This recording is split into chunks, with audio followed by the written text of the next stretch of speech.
Okay, but I want to ask you a more challenging question because we have a limited time here.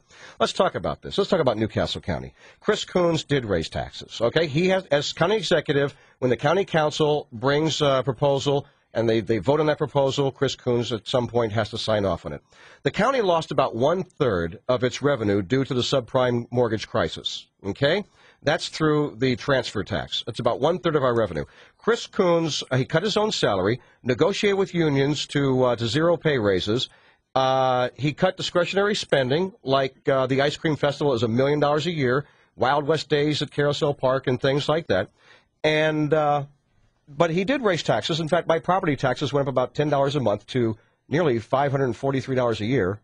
Oh, my. I say it because if you live in Jersey and Pennsylvania, your jaw's probably... But my question to you is this.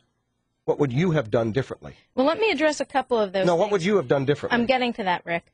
Couple things. First of all, you say, oh, they're so low, but we're going to be bankrupt. Newcastle County is going to be bankrupt by his own budget office projections by 2014.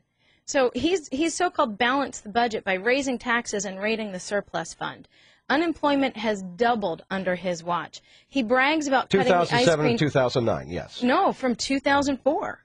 From 2004 to now. It peaked in March at about 9%. That was more than doubled. Right now it's at about 8%. Since he came in 2004 when it was 4%. So how did Chris Coons cause that? So, well, that's what I'm getting to. He raised taxes when... on low-income seniors, low-income disabled, and he's bragging about making difficult decisions such as cutting the ice cream festival. But what he did instead was he created 12 contingency funds, slush funds, that his own party had to sue him because he's not supposed to have unlimited discretion as to how he can spend money. So he had to eliminate 11 of them. Of the one that he kept open, he spent things like private golf outings, casino nights, $50,000 on these parties for special unions. What would you have done differently? Because you're talking about millions and millions. Even if you didn't do that, you would still have a deficit. So what would you do? Okay, he created that sweetheart pension deal for his buddies. Yes.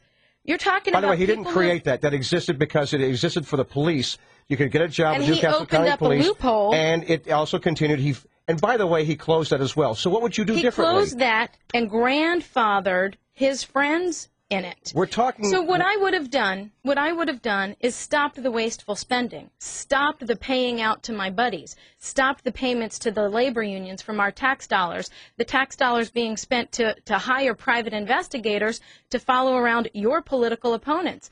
You raise taxes on low-income seniors, low-income disabled, while you're using our tax dollars for your own personal gain. Okay, so let's say it cuts out $1 million. Let's say, no. Let's say you cut out about $1 million, and now you're still $80 to $100 million in the hole. The years of that. What would you cut? I'm running for U.S. Senate. But what would you cut? I don't have the budget in front of me. Okay, well that's the question. And nor should I, because I'm not running for county executive. I'm running for U.S. Senate. But you're criticizing him on running for county executive. I want to talk about what matters to the Delaware voters. Yeah. I want to talk about how we're going to get jobs. I'm not going to debate you, Rick, on whether or not I'm running for county council. I'm running for U.S. Senate because Delawareans face the largest tax increase on your in criticism U.S. history. of Chris Coons, and it's an honest challenge. I just said to you. Okay, so you don't really have the answer what you would do differently. No, I just gave you my answer. Okay. I would not have created sweetheart slush funds. I would not have spent money on private casino nights, private catered But there's still more money to cut, and how would you make us? And I would look. How would you make us actually economically feasible in 2014?